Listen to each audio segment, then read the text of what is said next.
बहुत समय पहले एक छोटे से गांव में बबलू नाम का एक लड़का रहता था।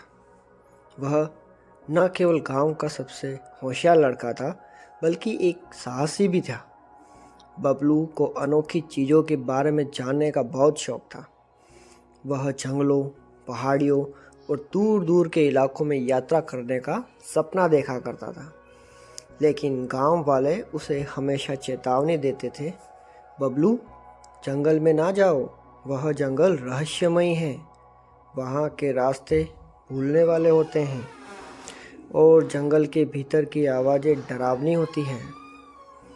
लेकिन बबलू के मन में इस चेतावनियों का कोई असर नहीं हुआ।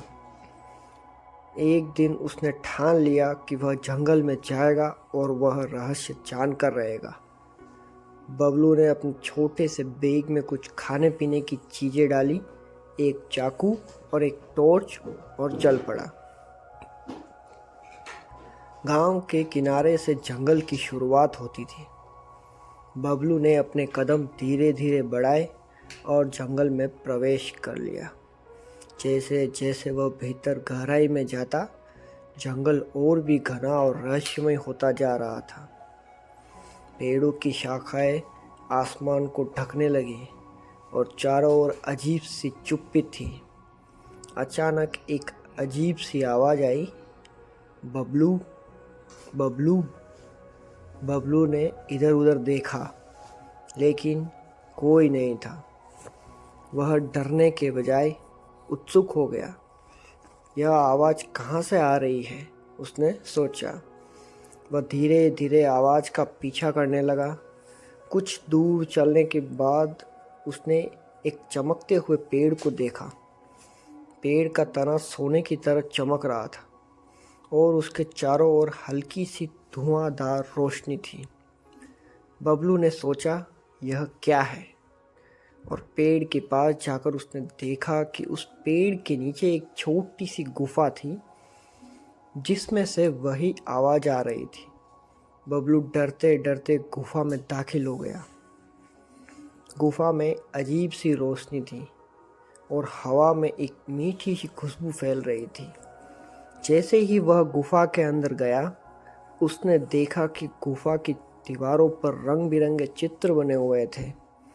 एक चित्र में एक बहुत ही खूबसूरत और विशाल पंखों वाला पक्षी उड़ता हुआ दिखाया गया था और दूसरे चित्र में एक मुस्कुराता हुआ आदमी था, जो जंगल के देवता की तरह दिखाई दे रहा था।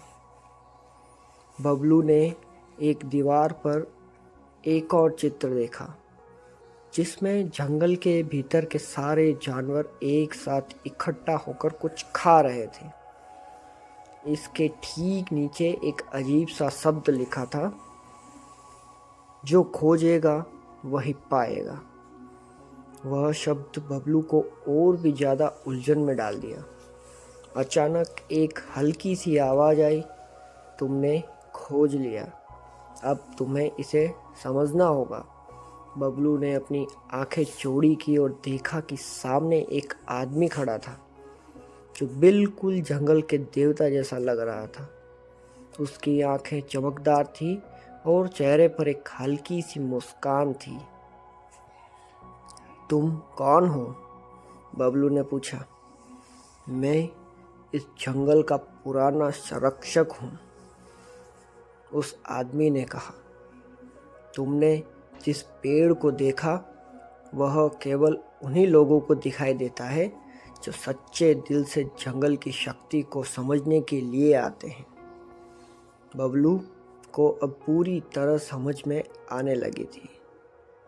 तो ये जंगल, ये सचमुच सब कुछ सच है?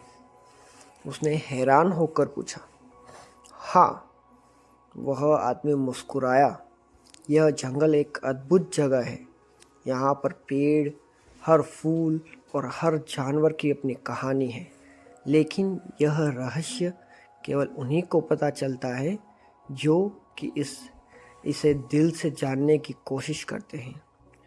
तुमने जो रास्ता चुना है वह सही है। अब तुम्हें जंगल का असली रहस्य समझना होगा। बबलू ने देखा कि आदमी के हाथ में एक चमचमाता हुआ पत्थर था। यह क्या है? बबलू ने पूछा। यह ज्ञान का पत्थर है। जो इसे पकड़ता है वह जंगल के भीतर हर जीव की भाषा समझ सकता है, लेकिन यह सिर्फ उन्हीं को मिलता है जो समझते हैं कि जंगल और उसके जीवों का सम्मान करना कितना जरूरी है। बबलू ने वह पत्थर बड़े ध्यान से लिया और उसकी चमक उसकी आंखों में फैल गई। उसी क्षण उसे जंगल के सभी पक्षियों, जानवरों और पेड़ों की आवाज़ सुनाई देने लगी। वह समझ गया कि जंगल केवल एक जंगली स्थान नहीं, बल्कि एक जीवित सोचने वाली दुनिया है। अब बबलू ने जंगल के भीतर कदम रखा और वह जानने लगा कि हर पेड़, हर पौधा और हर जानवर अपनी एक कहानी छुपाए हुए है। उसने देखा कि हर फूल का रंग उसकी भावनाओं से जुड़ा था।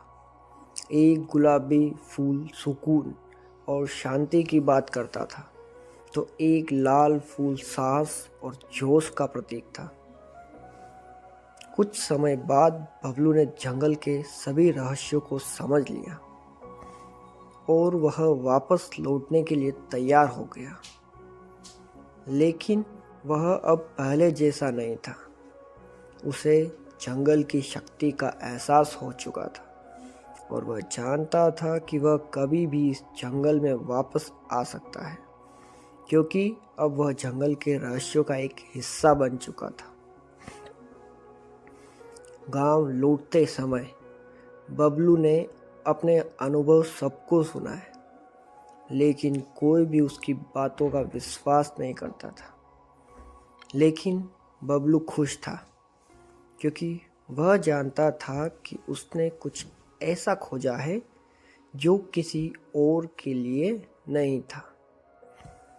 और बबलू ने एक वादा किया था कि जब भी जंगल में कदम रखेगा वह उसके रहस्यों का सम्मान करेगा और कभी भी उस शक्ति का दुरुपयोग नहीं करेगा। इस तरह बबलू ने समझ लिया कि साहस और समझदारी से हम किसी भी चुनौती का सामना कर सकते हैं, लेकिन सबसे ज़रूरी बात यह है कि हमें हमेशा प्रकृति और उसके रहस्यों का आदर करना चाहिए।